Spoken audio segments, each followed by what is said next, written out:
The Middle East in the year. Notes. December 1983. This year, too, the open political economic rivalry and the indirect military rivalry between the two imperialist superpowers, the United States of America and the Soviet Union, in the Middle East, as well as the problems linked with this, were in the center of international events. There were new dangerous developments in the Arab-Israeli conflict. The war between Iran and Iraq continued fiercely. The resistance of the people of Afghanistan against the Soviet occupiers assumed more extensive and greater proportions, etc. At certain moments, the further evolution of the events indicated that the hotbeds of local wars in this region might lead to much greater clashes, with grave consequences for the neighboring countries and peoples, too. As I have written previously, the real basis of all the inter-imperialist rivalry in the Middle East is the oil and the military strategic positions of the Arab countries. For years, the United States of America and the Soviet Union have been clashing fiercely, openly and surreptitiously, over the oil of the Middle East and for strategic military positions in this region. Without oil, their economies as a whole, and their mighty military machines in particular, cannot go on for long. Without dominating the land, sea and air routes of communication which pass through this very extensive region, it is difficult for them to realize their plans for Middle East in the year 198. 759. Occupation and expansion in the vast territories of the continents of Asia and Africa and the boundless Pacific and Atlantic Oceans. These are the main reasons why both the United States of America and the Soviet Union have declared and treat the Middle East region, which extends from Algeria to Iran, as spheres of their national interests for the defense of which, as they say publicly, they are ready to risk everything, including war. Proceeding from this viewpoint, during 1983 they have gone over from public threats to concrete actions and measures. The United States of America dispatched a whole naval fleet and special landing detachments to the vicinity of the Persian Gulf in order to use the force of arms if Iran were to close the Strait of Hormuz and prevent the oil tankers from passing through to the ocean. In the Mediterranean, it reinforced the Sixth Fleet to the maximum and landed more than 2,000 Marines in Lebanon. Each of these military actions was carried out under the pretext of defending the national interests of the United States. The Soviet Union acted similarly. It dispatched a part of its naval fleet to the Pacific Ocean, strengthened its Mediterranean fleet to the maximum, etc. It, too, did all these things in order to defend the national interests of the Soviet Union in these regions. Hence, the two imperialist superpowers, this year more than ever before, put into practice the gunboat policy in the Middle East, totally disregarding the independence, freedom, and desires of the peoples of this region. This gunboat policy and the open military actions of both sides were expressions of the further exacerbation of what is called the Middle East crisis. At the same time, special envoys of the presidents and governments of the two superpowers undertook frequent journeys with top-secret special missions to tell 760.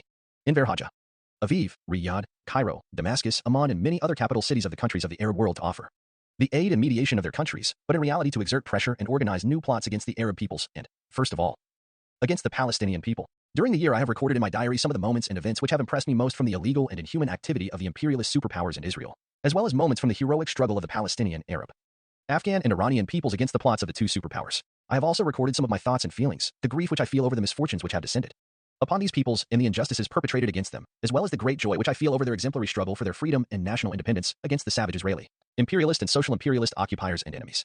Here I am making a summary of these general events. The Arab-Israeli conflict and its complications.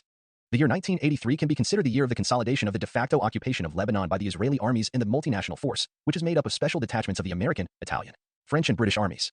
This occupation was carried first of all to strike a new blow against and to destroy the organized Palestinian forces centered in Lebanon.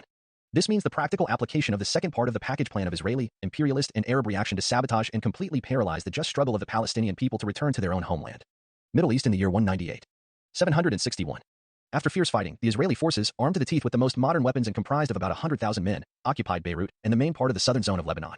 The Palestinian fighters resisted heroically, but, abandoned by their false friends, in the end were obliged to withdraw from Beirut to the zones north of the city and in the direction of the Bekaa Valley under the surveillance of the multinational force. Nevertheless, the occupation of Lebanon and the implementation of the plan for the destruction of the organized Palestinian forces could not be fully achieved without breaking up and damaging the unity of the Lebanese and Palestinian peoples. Thus in 1983 the world was faced with two fratricidal wars incited by Israel, the United States, and certain reactionary circles of the Arab world. Fratricidal war was incited between various factions of the Lebanese people, between Christians and Muslims, and even between various Christian and Muslim sects as between the Druze, the Shia, the Sunni Muslims, the Maronite Christians, and others. This war had very grave political and economic consequences for Lebanon and, amongst other things, led to the destruction of the cosmopolitan and formerly wealthy city of Beirut. The other fratricidal war was that which was incited within the Palestine Liberation Organization, between Palestinian fighters, between Arafat and his supporters, on the one hand, and Abu Musa, at one time Arafat's right-hand man, on the other hand.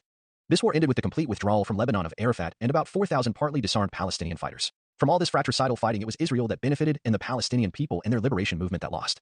During this year, in the context of the campaign of terror against the defenseless Palestinian population and 762. The attempts to drive from Lebanon about 300,000 to 400,000 Palestinians who had settled there since Israel drove them from their homeland. The agents of Israel in Lebanon organized and carried out in cold blood a massacre unprecedented for its ferocity in Sabra and Shatila, two undefended Palestinian camps on the periphery of Beirut. In the darkness of the night and under the supervision of the Israeli regular army, which allegedly had the duty to protect these camps from surprise attacks, some Lebanese fascist gangs in the service of Israel slaughtered more than 1,500 people, men, women, old folk, and children, entire families, without discrimination, in the most barbarous way. Those who perpetrated this inhuman crime, as well as their insiders and supporters, covered their tracks, were taken under protection, and remained unpunished. Nevertheless, the whole of progressive opinion throughout the world condemned them and branded them as war criminals. During this year, a very grave situation was created, also, in the internal political affairs of Lebanon.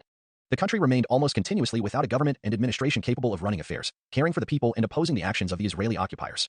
The reactionary Lebanese circles took advantage of the situation, organized and armed themselves and carried out military actions against progressive Lebanese forces, especially against the Palestinians, contrary to the national interests of Lebanon.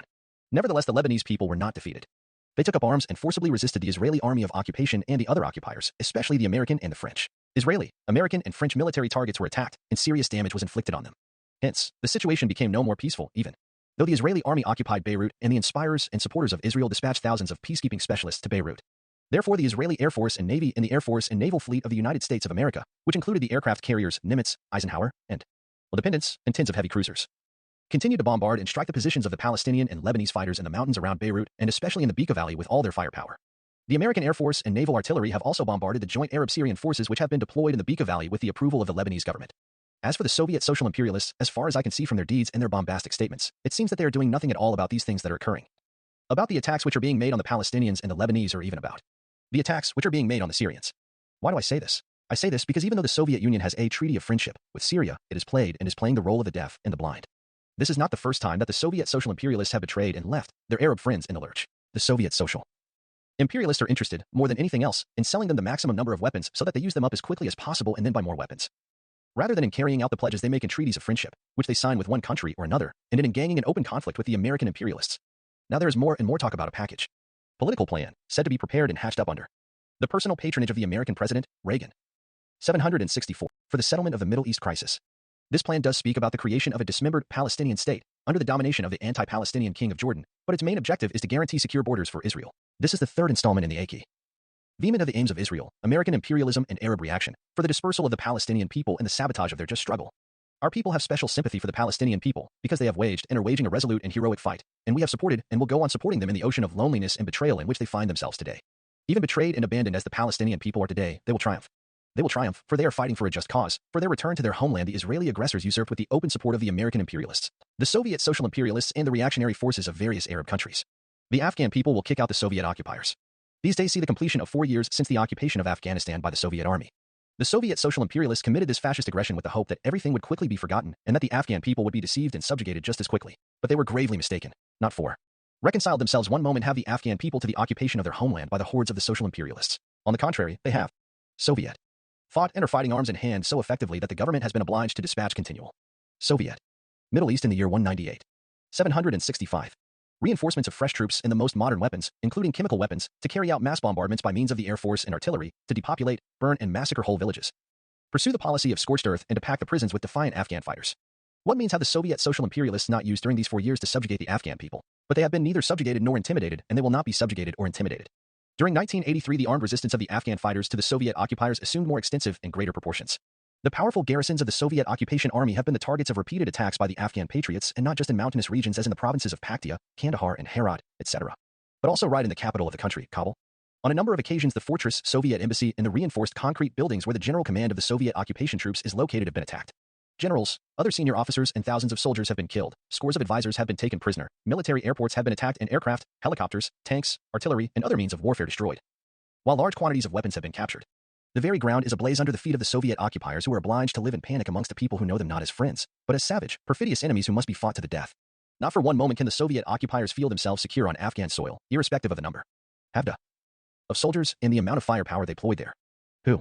The valiant fighting people of soldiers and the amount of firepower they deployed there. Who? The valiant fighting people of Afghanistan are from the poor and armed mainly with weapons captured. 766. Occupiers are setting a very fine example of how foreign occupiers, whoever they are, however powerful and heavily armed they may be, can and must be fought, of how the ability to fight. The qualities of bravery and self-sacrifice are acquired in the course of the fighting to defend their freedom and their homeland.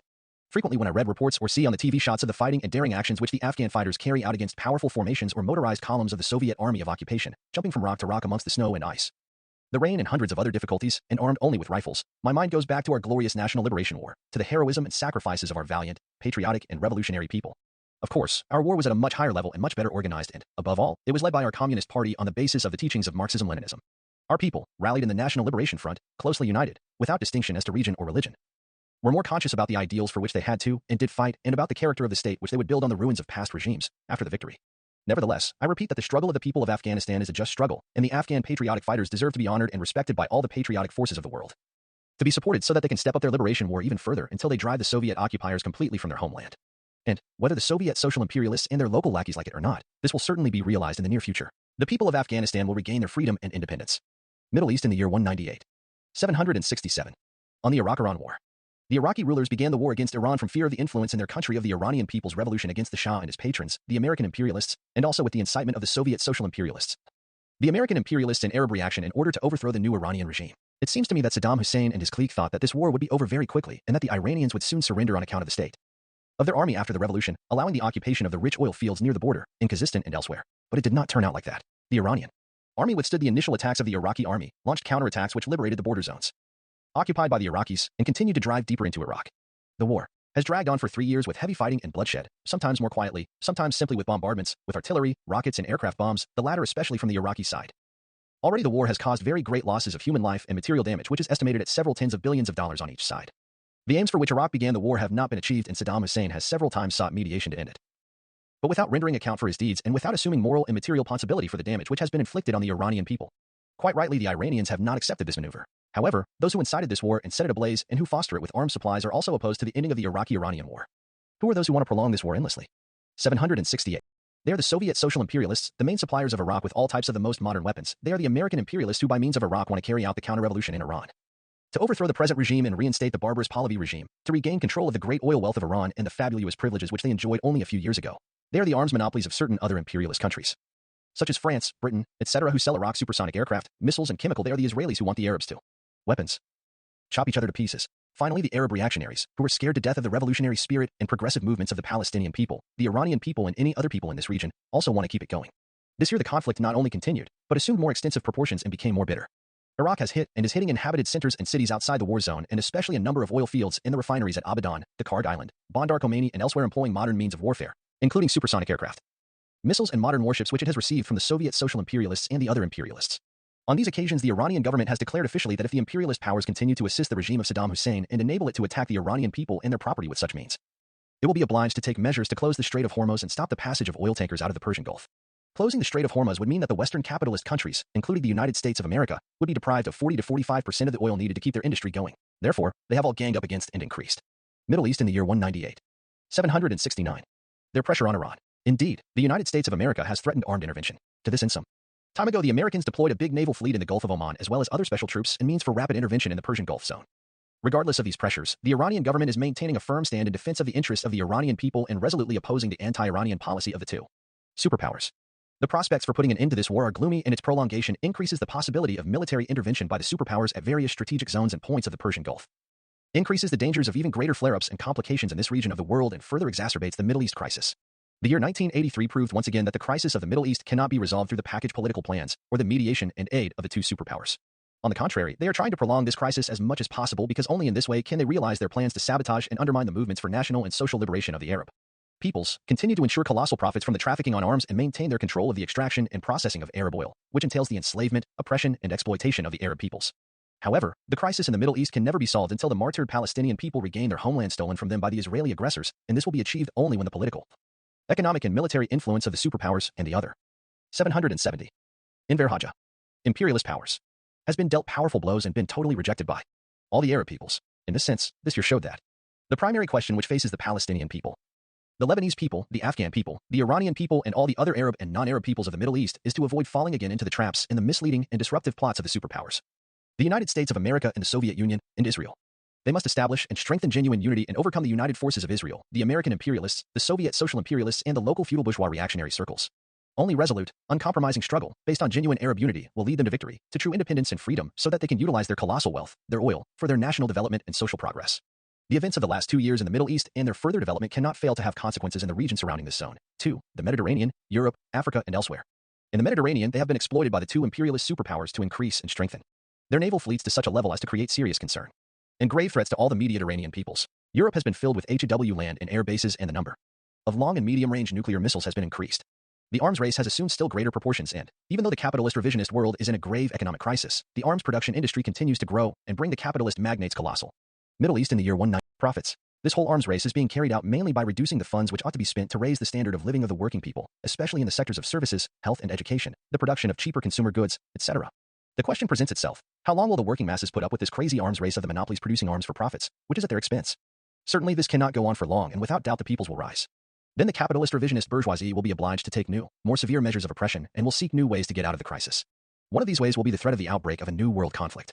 Therefore, the clamor about disarmament, which is being made by the United States of America and the Soviet Union, as well as a number of other countries such as France, Britain, and the Federal Republic of Germany, which have militarized their industries and are engaged in the arms traffic, is intended to deceive progressive public opinion and keep it under control.